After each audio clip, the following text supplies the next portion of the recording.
Welcome to Deep Look, Ultiworld's weekly radio show about the current state of Ultimate.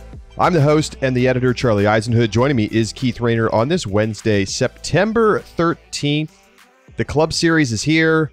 Sectionals took place this past weekend. I don't really care what happened because it's sectionals. And people are going to come in here with the hot takes, Keith. But every year, it doesn't matter what happens at sectionals. So what's going on? How are you this week?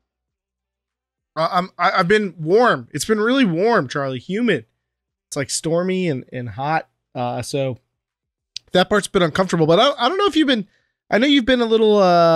You're in the production booth now these days. So like when we're at these tournaments, sometimes I just don't even see you that much. And like I know you weren't at Pro Champs, so you weren't. We had two separate Airbnbs there. So because we've done multiple Airbnb setups, like I don't always see you as much. Have you heard the chatter in the Ulti world, the social circles about Music League? Music League. I honestly have not. I don't know what this is about. Okay, so Music League and senior division editor Edward Stevens is a huge fan of Music League, but I think former senior editor. Editorial director, is that Steve Sullivan's title? He introduced this to us, but basically it's like a website where you get a group of people together and you make prompts to submit songs to the prompt. Simple example might be like songs from the 90s or songs with multiple artists from two different genres or whatever. And then everybody submits songs anonymously, and then everybody votes for the songs that they think are the best, and whoever gets the most votes gets the most points. Move on. I am aware of this concept as a general rule, and it generates a little Spotify playlist for you. It's not. Okay. It's nice. Is increasingly popular among the Ulti World staff, in part because of Edward's burning passion for Music League. But maybe we'll have to get you in on one. Well, we should start an Ulti World Music League. Maybe in the Discord we could start one. I've always wondered like how big can it get? Like eventually it's too big for you to like listen to the whole playlist, you know. Well, and it also it becomes too difficult to like score points, I feel like. Yeah, I mean you can change the number of votes that you get. Like, you know, most of the leagues I'm in, it's like there's 10 people and 5 votes or whatever. But you can do like 10 votes or 20 votes, so you can make up for that. But have you had any winning selections? Like, have I won rounds? Sure. I don't remember them all. I mean, I'd say most of the leagues that I have done are like 5 to 6 rounds. So yeah, you definitely can do well. Steve Sullivan brags constantly about how he's won his league every time, but it's been a fun experience, and mostly it's less about the competition. I'm sure for some people it is, but more about just like sharing and discussing music and like going back and revisiting old stuff that you forgot you really liked, or someone introducing a new artist to you or something like that. So I've had a lot of fun messing around with it too. I've not done this yet, but I would like to, because as somebody who still DJs from time to time, I very much enjoy the process of trying to pick a song that is going to work well in a moment. Now, obviously, this is kind of a different category than picking a song for a dance floor at a wedding or something like that, but similar experience where it's like, okay, you know, song with crossover artists together on a track. Like, I already have stuff coming to mind.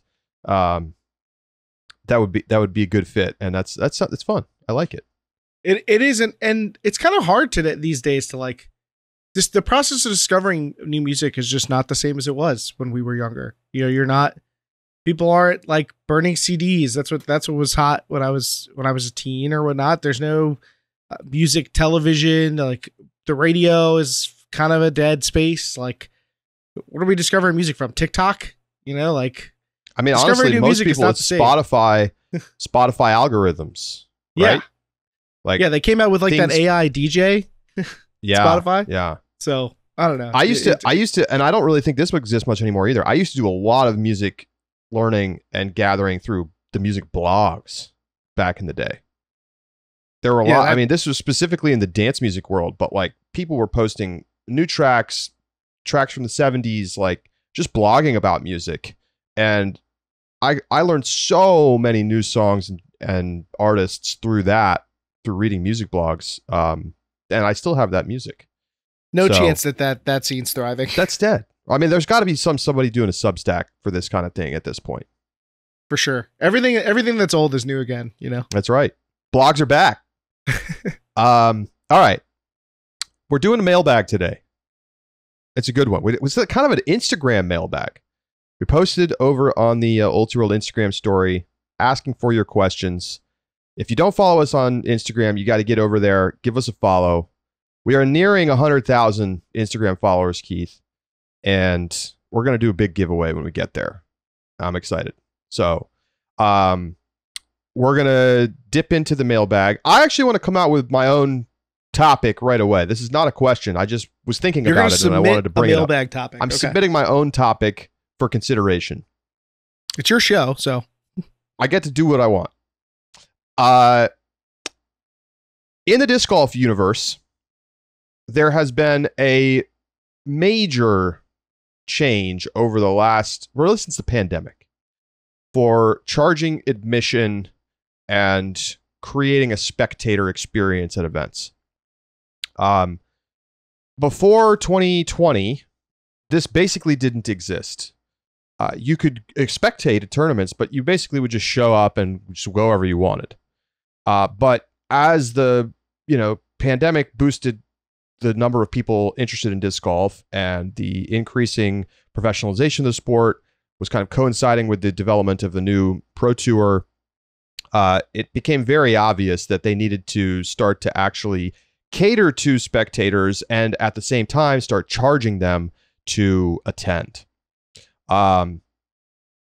Within the last really 6 months, we've sort of seen a progression from, sort of just selling a ticket, one ticket to get in, general admission type ticket. And then there was too many people buying tickets. And so it got hard to follow the lead card and walk around the course and be able to see. So they started selling VIP tickets that would allow you to walk with the top cards, but the general admission tickets would only allow you to have sort of access to certain areas where you could watch from. And that's kind of slowly progressed to being more and more ticket types. And one of the things we've seen within the last month is these extremely expensive ticket packages.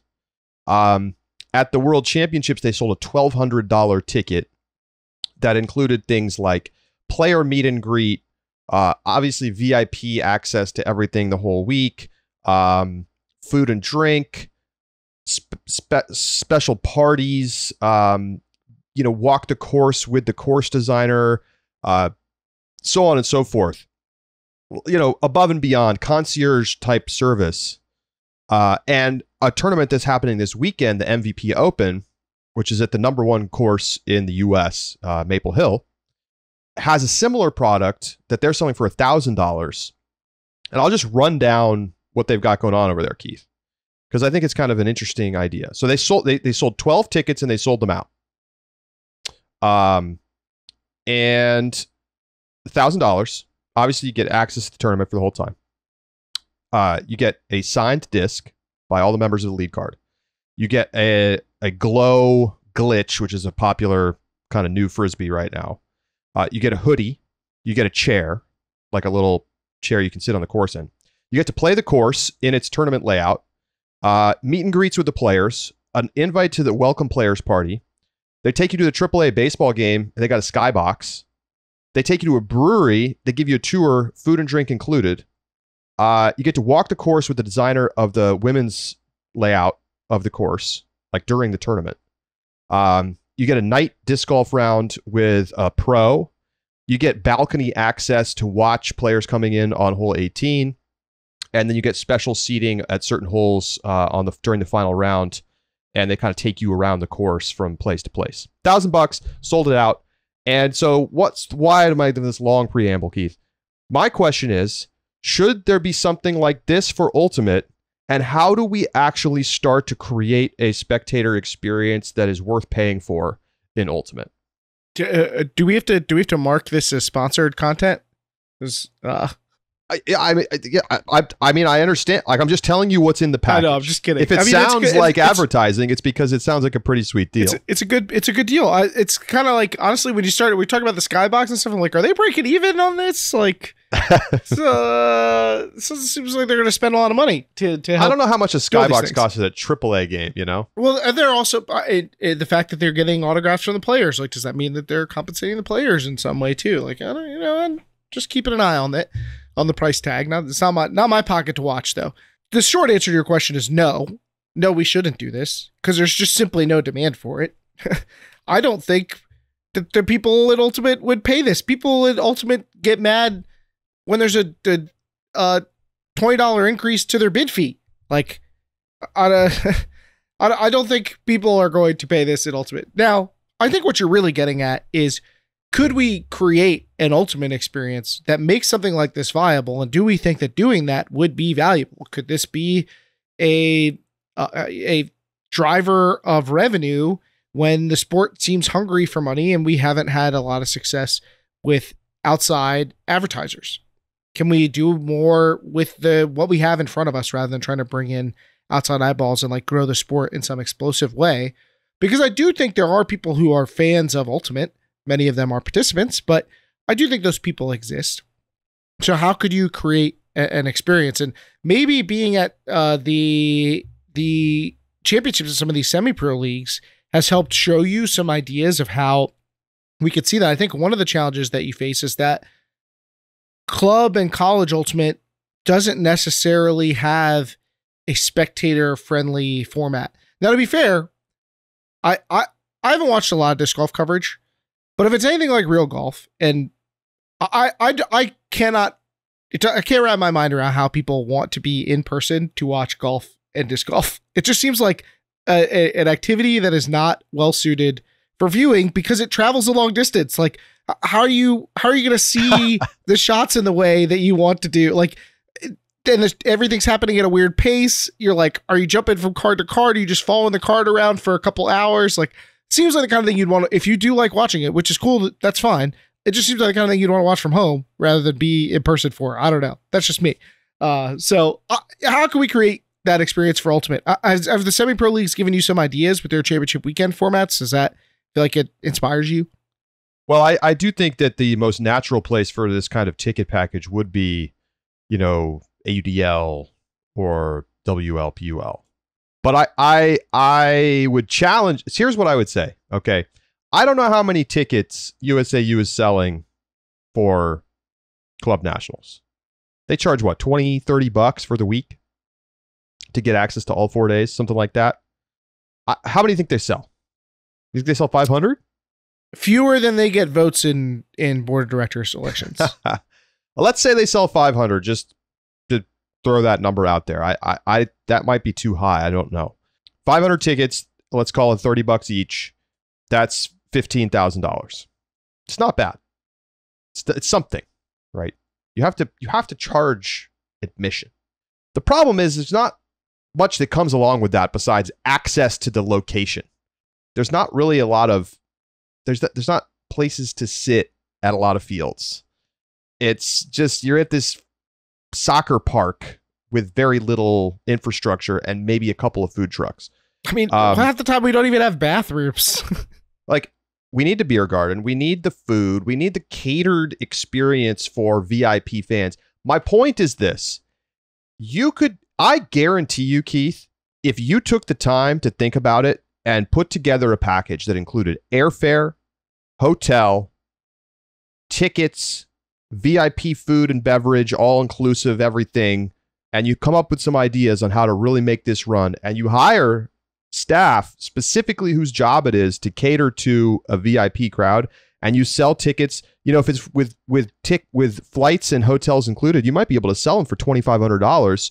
You don't need to sell that many of them to make more than you make from general admission tickets. Well, I'm curious how, because we have seen USA Ultimate try something not quite as expansive as what you're talking about, but when we were in Texas for College Nationals, right, they had that VIP ticket, and there was you had this like closed off area that was air conditioned in a building that overlooked the fields where the finals were and where the showcase streams were. So that I think is the closest thing we've seen from USA Ultimate on this front, trying to create that spectator experience that they could charge and derive additional value from. I don't know how successful that is. That would be one of the metrics if I were USA Ultimate and I was evaluating this strategy, if that worked.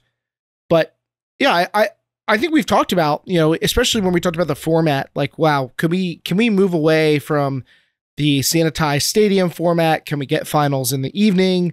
How can we make this a spectator experience? And we talked about, if you do finals in the evening, you add an extra day, basically to nationals, and you make an event out of the daytime, right? We talked about all sorts of different ideas you could do, whether it's concerts or whether it's showcase games like All-Star Game or Color of Ultimate Game, Disc Diversity Game, doing skills competitions, or there's a million things you could do during that time to make it almost like an ultimate festival during the daytime. Then at the night, you watch the finals. That is exactly the kind of spectator focused experience that we're talking about. Now, the other thing to consider, Charlie, is that I think we're starting to see more pushback from players conceding things that benefit spectators in order to benefit financially.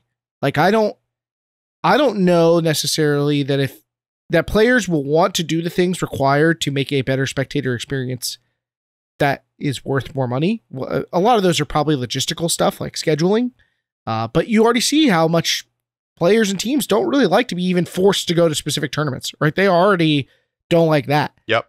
So, like, what other stuff are you going to be asking about people when you add in the additional stakeholder of trying to make a better spectator product? Think of all the stuff around what outfits you can wear and the having to make sure all your jersey numbers are legible. Like, players have pushed back even on these little things, so that is something to consider.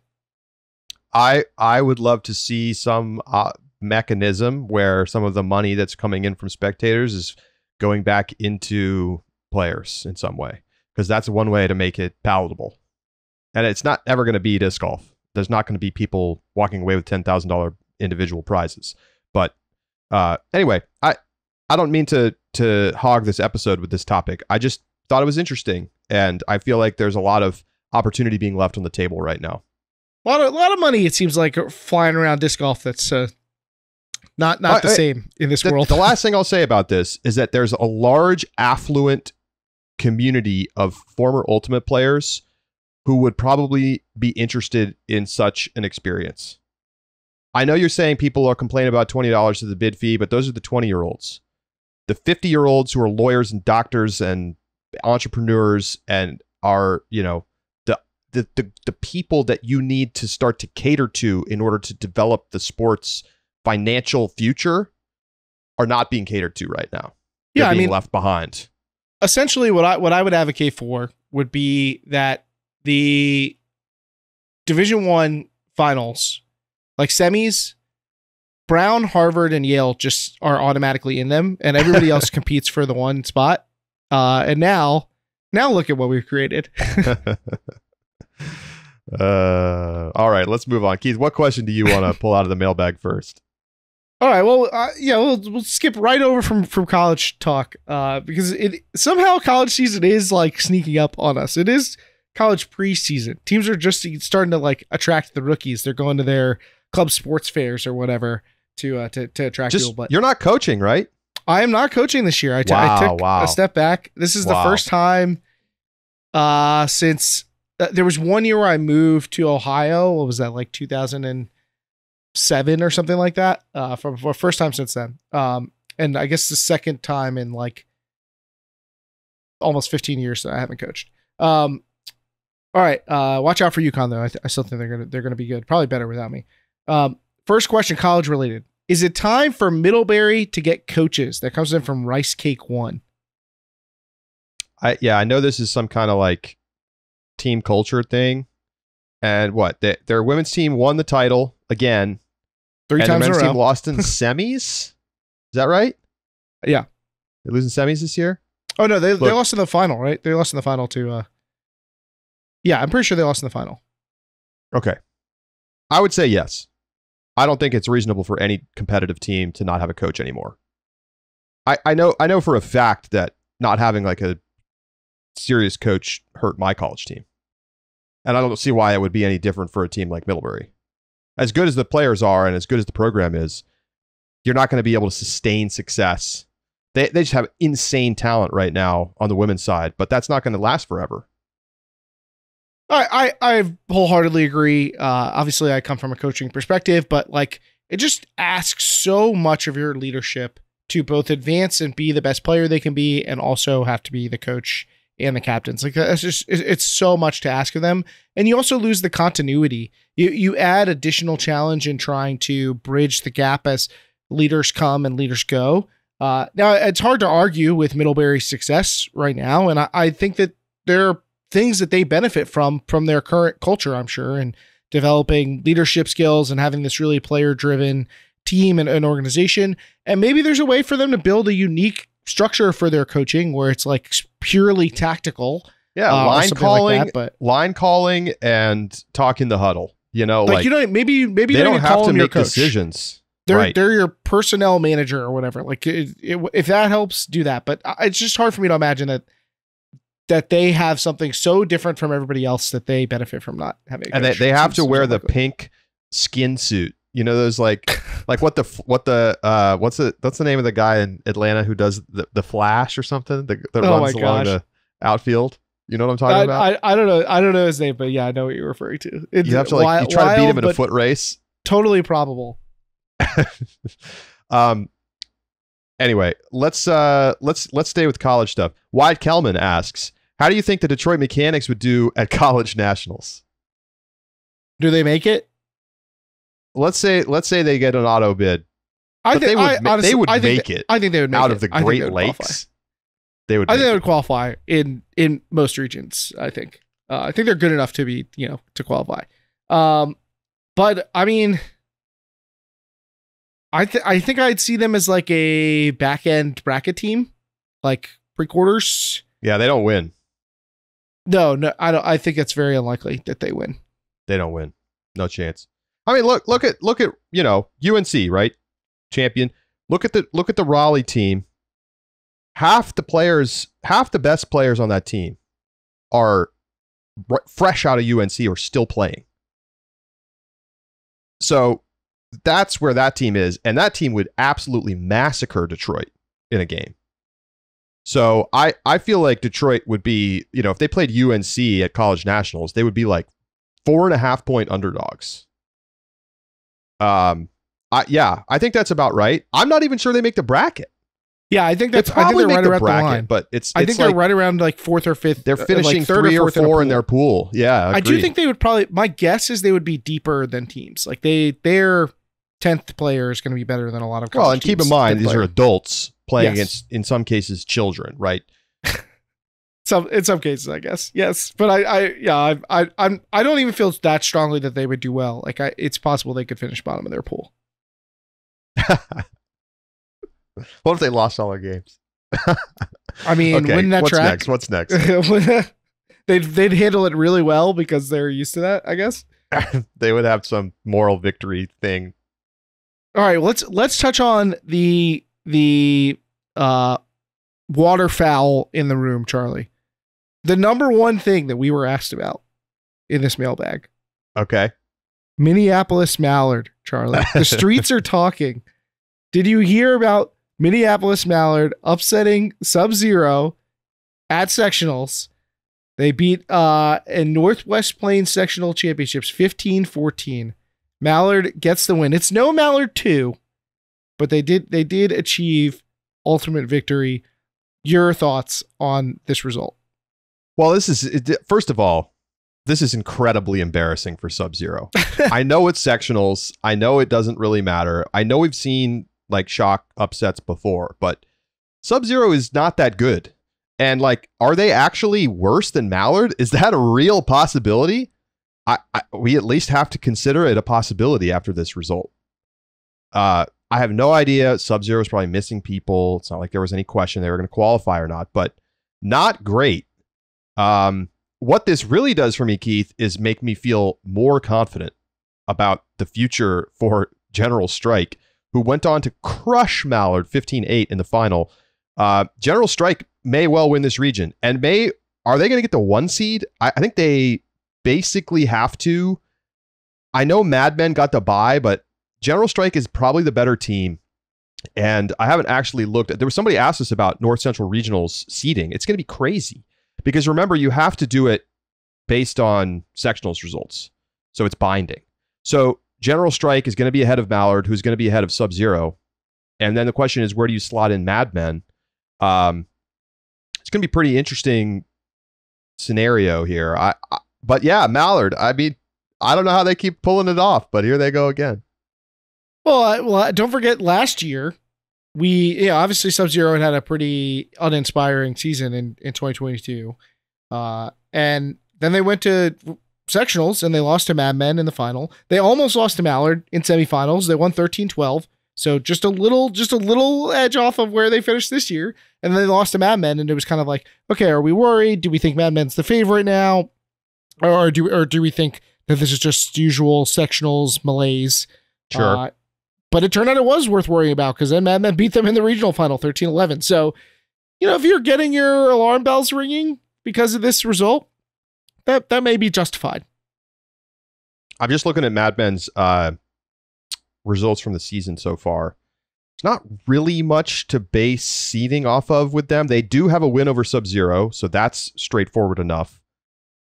And then I guess it's just going to come down to rankings. And right now they are the highest. No, they're behind General Strike. So I think Strike is your 1 seed, Mad Men your 2 seed, Mallard your 3 seed, Sub-Zero your 4 seed. Well, shout out to Mallard who asked us the question, remember us. So yes, we do. We do remember Mallard, and I think Sub-Zero will as well. All right. I love this. Just to change pace a little bit. What's the best way to improve your forehand throws when you have almost no time to throw? This one comes from Jake. Keith, you're a coach. What would you suggest I guess to Jake? I don't know. This is asking a lot here. My number 1 suggestion would be to make time to throw. Yeah. Like whatever other activities you're doing that are designed to benefit you in Ultimate, I would make some more time to throw, even if it's just a small amount of time. Just throwing for like 10 minutes a day can be really meaningful. And then I would try and be really focused when I do make that time throwing. Like you really want to go in with like, okay, I want to get better at this thing and then monitor that thing specifically. So really focused short bursts of throwing will really benefit you, even if you feel like you don't have a lot of time. But let's say that you really are. Your schedule is just so completely taxed. You just can't even make your extra 10 minutes. I guess you have to try and find things that you can do simultaneously while doing something else. So doing stuff like handling a disc, like tossing it in the air, like snapping your wrist, getting comfortable with the motion, with the grip, while you're doing other stuff. There are ways to do that I'd say that my number 1 thing would be for backhands though. So I don't know if it'll necessarily make your forehand that much better.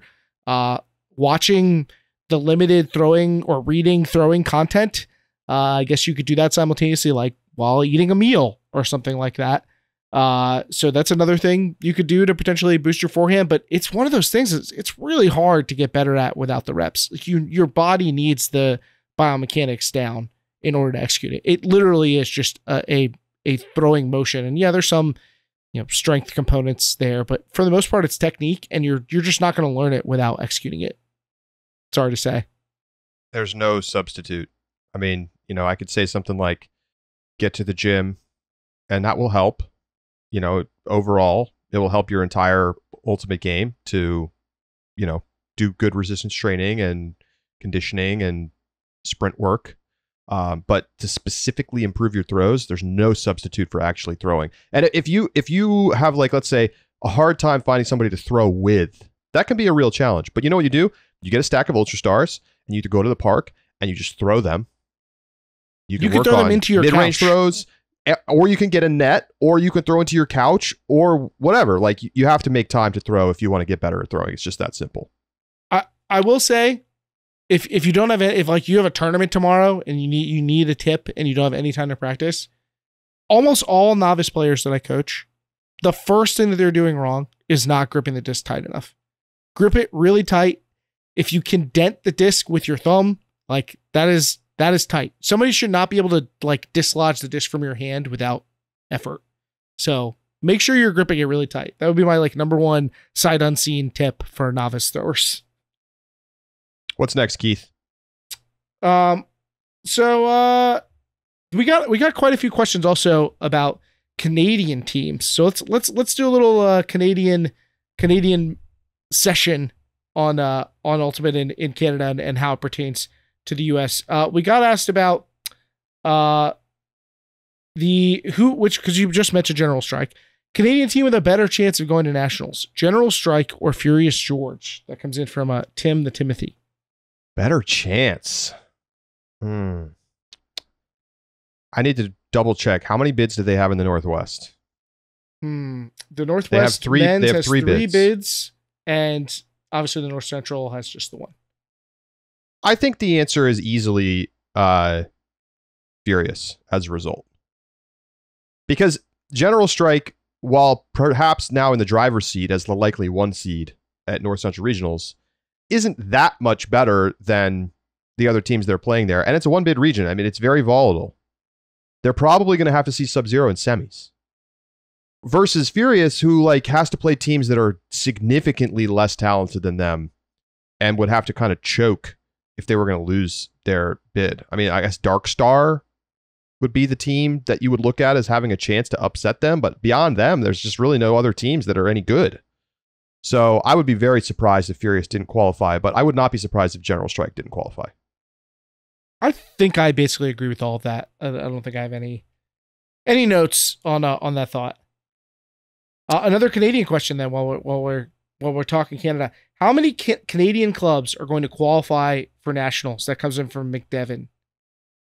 Well, I'm rolling with Strike. After what I just said, I think they're the best team. I think they're going to take that bid.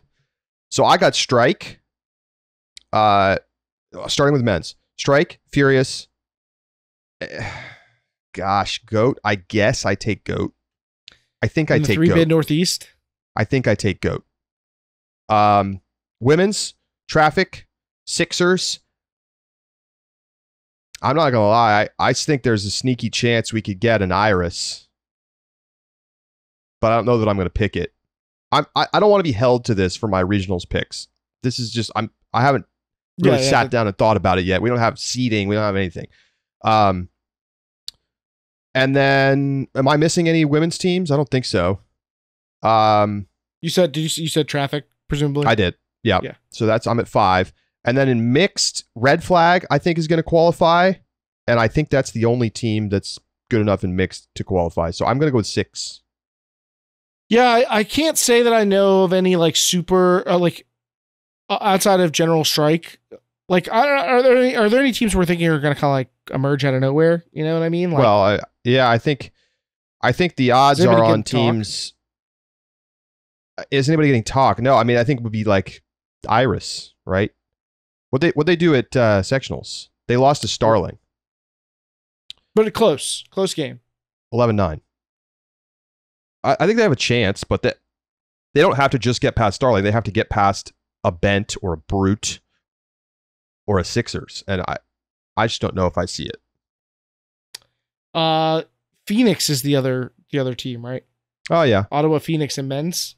I guess Mephisto, sure. But I don't think they're as big a threat as Phoenix, who famously beat Goat. Still not buying it. Yeah, I think we have the right list. Like, there's a chance. I'm cooler on Iris, I think, than you might be, but they're good enough. Could we see like Toronto Union? How many bids does the Northeast Mixed have? Northeast Mixed has 3. Yeah, I could see Toronto Union getting in. You look at it feels like a little bit of a down year for like Boston teams as far as like, the after Sprocket and Slow. Exist has struggled. Could Union get past one of those teams and be the 4th best team in the region and finish in the top 3? I think that's possible too. I just don't think they have the horses, but I think it's possible. I mean, Theo Wan of Huck and A podcast asked over under 6.5 teams qualifying. I'm taking the under, but I see that there's a few teams that could take the over. Part of the problem is that, like Phoenix, for instance, Phoenix would probably steal Goat's bid. I don't think it's Dig or Pony that's going to lose out to Phoenix. So it doesn't matter, right? Well, Devins has a way of breeding upsets, does it not? It does. It does. Okay, let's see. I'm going to go with is Chain Lightning a semis team this year? This comes from Sam Camel. They're in the conversation. We talked a little bit about this after their Pro Champs success, losing in the final. They have every bit of talent necessary to achieve getting to the semifinals, but it's hard to expect them to suddenly perform at a higher level in a crowded field. Like I don't think that there are 4 teams that are like the clear locks for semifinals though. So they are firmly in the conversation, but if I had to pick today, I don't think I would take them, but I think it's close to 50-50. Like I think they have a pretty good shot. Yeah, I think that they showed you that they have the ability to play at the highest level. The thing is, we've seen this from them in the past, and they've come up short. That said, when I look at the teams around them, and you think about, okay, who's going to get the semi spots, right, in the men's division?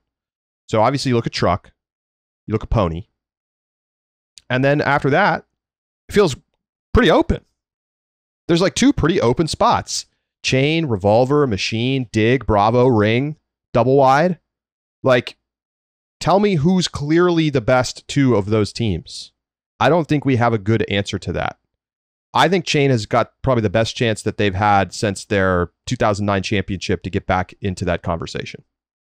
I definitely agree with that. And I picked them in our betting league. I've got money on Chain to semi, so I'm here for it. But I can't quite say they're like a favorite to do it yet. Speaking of the Southeast, Keith, Nick asks, who will take the 3rd bid out of the Southeast? I'm assuming that, and this is the men's division. That's got to be men's, right? Because the only with the mixed, because they blew really, it in mixed. They blew mixed it. Fumbled the bag pretty badly. What's the case against RDU? I'm not sure. Who's proven though? Yeah, I hear you. I mean, the next teams in the rankings behind them in the Southeast.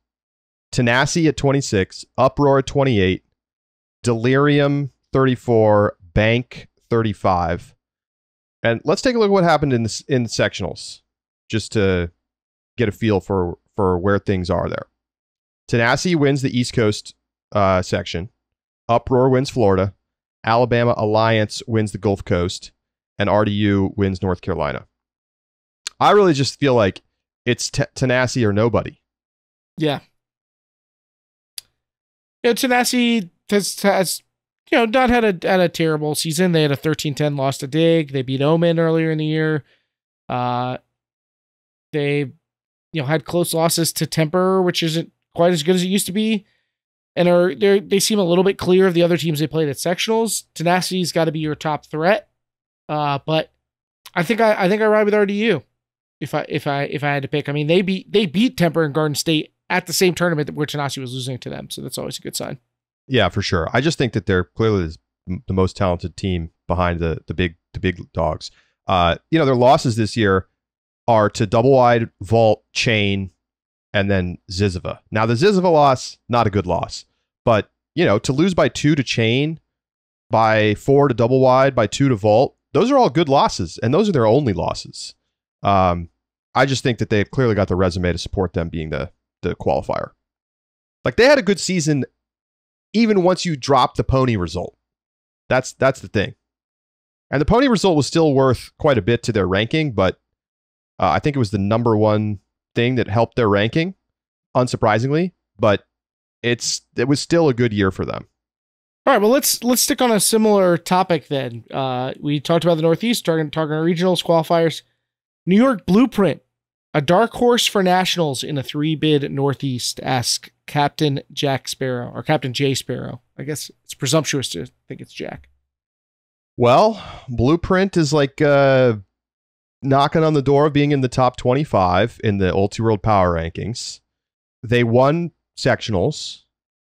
I think that because of how good Pony is this year, they picked up a couple players that they normally wouldn't have as a B team in a city.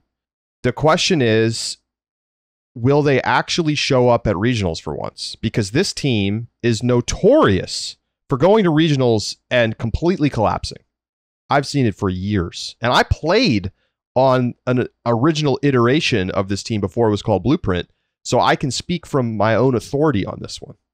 I think that for them, getting to the game to go would be an achievement, but there's a lot of teams that are better than them in this region.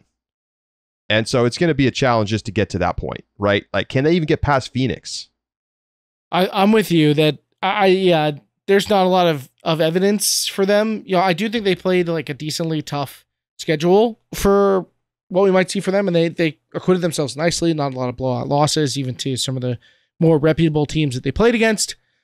But I feel like they're going to need to benefit from like another team getting upset. If they get to a key game and instead of playing GOAT, they're playing Mephisto or whatever like that. That's the thing that feels like it needs to happen for them.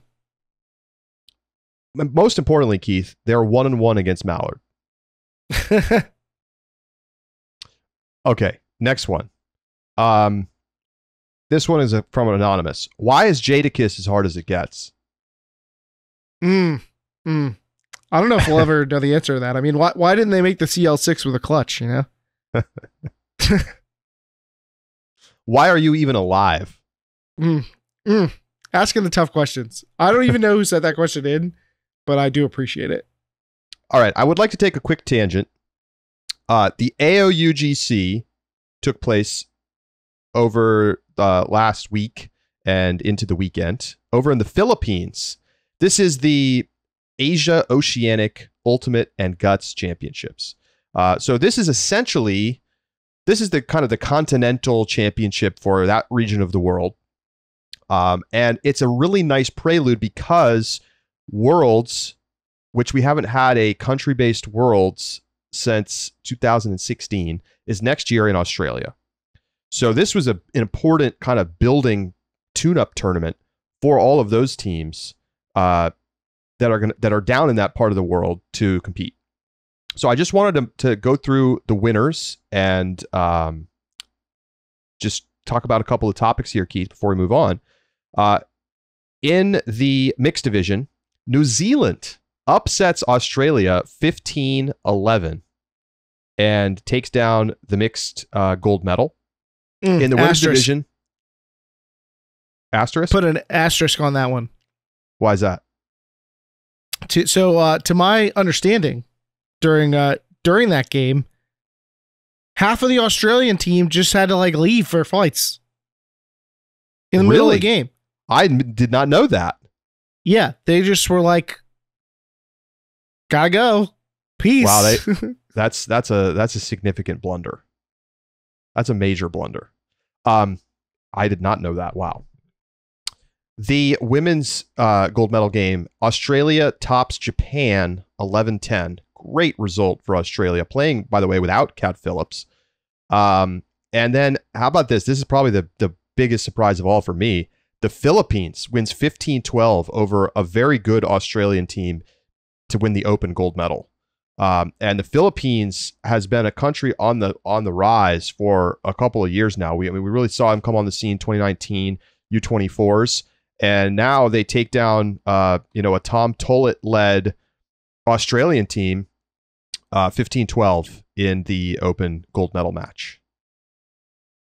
Could this be the first Ultimate Nation to kind of transition from into high level grass play from beach play? I mean, I feel like we knew the Philippines from their success in beach formats, and they have parlayed that into a growing Ultimate community that obviously is powering some really talented teams. That's a very impressive showing. I think I heard that they beat Japan during the tournament as well.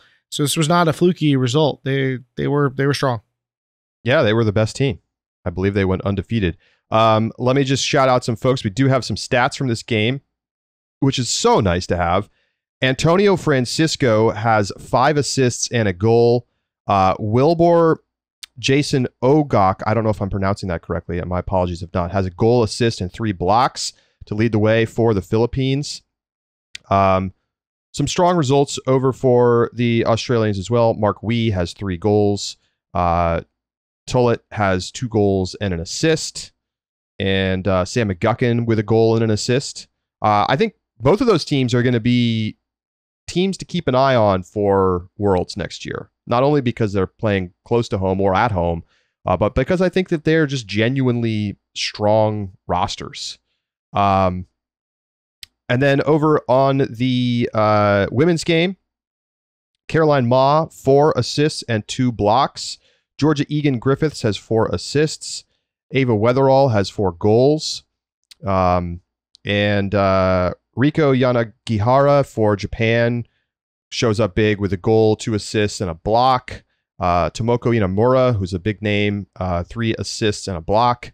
So still a nice win for Australia over, I think, the favored Japanese side.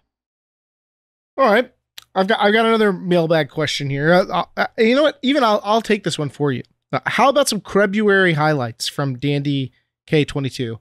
I don't know what Crebuary is, but if it is this, if it's about Jolie Krebs, I feel like I'm qualified to provide. Jolie Krebs having a real nice season for Exists this year. Think turned a lot of heads at D1 Nationals this past year with her defensive performance. It's been really good with Exist. I've mentioned it a couple times on broadcast and on the show, but we're like in the midst of organizing our top 25 club players rankings, and Jolie Krebs' name popping up on ballots. So SUNY Binghamton's finest has been showing out. So there's your Crebuary highlights. All right. How about this? I kind of like this one. IDJ Whitman asks, what's more likely? There are no pro leagues in 2033, 10 years from now, or USAU at that point is only running a club mixed division, and there is not, I'm going to take the question to mean there's not a competitive men's and women's division, presumably because they have been taken over by semi-pro leagues. I think I would take the former. I think no pro leagues is the more likely of the two. I don't know who in the pro leagues is turning a profit right now. I still think people are kind of some people are on a long-term investment here. You know, hey, I can take these little losses. I'm slowly making those losses smaller and smaller. I'm seeing a potential for the future. I'm sure there's some people who are turning a profit, but nobody's getting rich off of any of the pro leagues yet. So, except for, bus companies or stadium places that rent out stadiums. I do think that could still sadly fall apart. There's only so much an owner could take of putting in money to something that's just not going to be an investment. Eventually you got to say, okay, sunk cost fallacy here. I got to cut my losses. I think that's more likely than USAU seeding a really important driver of revenue for them, which is literally just people who sign up to play club season. I know we've talked about this being like perhaps an ideal, like USA Ultimate could focus more on the things that they need to focus on if they didn't also have to run club competition. But I don't see how they make up for the lost revenue. So I'm on no pro leagues here.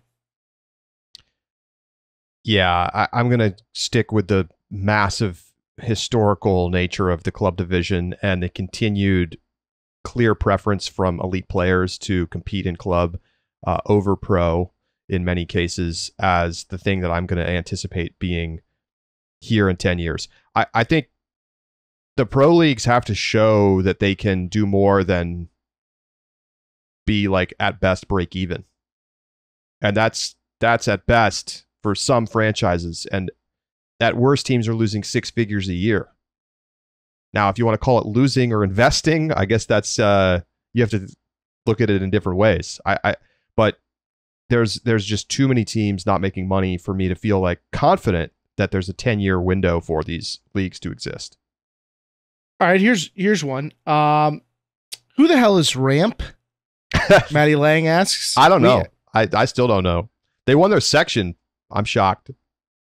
They're ramping up. They're ramping up. Could they? Are they a threat for nationals? I don't freaking know. But I still don't know much about this team. I look forward to learning more. They might just go out there and steal the bid. We've seen crazier things in especially in mixed division play. Like we've seen more wild outcomes. Another question for you, because we were just talking a little mixed division here. Should USAU develop a college mixed division, and how? That comes from, I'm going to say this name is Smith_CF. I'm going to say that's how that's it. I'm going to say they already have this to some extent, and that's about as far as it's going to go. I mean, they have the fall college mixed thing, and it's like a fun diversion. Should they have a competitive division for this? I don't think so. College Ultimate is the brightest light in all of Ultimate right now. No reason to make changes. I do not see demand or interest in having mixed. That I like on its face, I actually think college mixed could be cool. But I think the lack of response from teams to the offerings that exist now imply that this is not something players are really looking to do more than just casually. I think enabling schools that don't have really big enough groups to form generally women's division teams, but really either division, like enabling them to compete, enabling B team dev programs to spring up. Like, could you see a school that's sending A teams elsewhere, like in men's and women's division play, putting a developmental team together that otherwise couldn't field developmental teams, not enough people, but all of a sudden you get an opportunity for them to play mixed? Sure, that could be cool. But I also don't see USAU having the capacity to run another season, especially concurrently running a division with college as is, let alone doing it as another season at some point in the calendar, which is just too packed. I mean, right now the Ultimate calendar does not have a lot of gaps in it. So there's not really room to squeeze in a lot more competition. All right. Well, that is going to do it for this edition of Deep Look. But if you want more Mailbag, join us for our Out the Back subscriber-only bonus segment where we got a bunch more questions to get to. We got some good European stuff, couple of kind of insidery Ulti-World questions, talking about our thoughts on next year's Worlds, this year's Club Nationals, plenty more to get to. So join us there. You can become a subscriber for less than $4 a month at ultiworld.com/subscribe, and you get so many additional benefits. Great time to sign up. Get ready for Club Nationals coming up right around the corner. And hey, I'm not gonna fully tease it yet because it's still a glimmer, but we might have something very exciting coming for regionals. That's all I'm gonna say. Is it Mallard related? Just can you tell us that? It's a 2-hour documentary special on Mallard. That's what the people want, Charlie. Well, anyway, more to come next week. We will get you ready for regionals. It'll be a regionals preview show. We're going to make some picks. It's going to be a blast. It always is. And we will then get ready for the Club National Championships coming up in just a few weeks. If you have mailbag questions for us, you can always reach us. deeplook@ultiworld.com, @deeplookpod on Twitter. Join the Discord as a subscriber, and you can also find us there. For Keith Rayner, I'm Charlie Eisenhood saying so long, and we'll talk to you next week right here on Deep Look.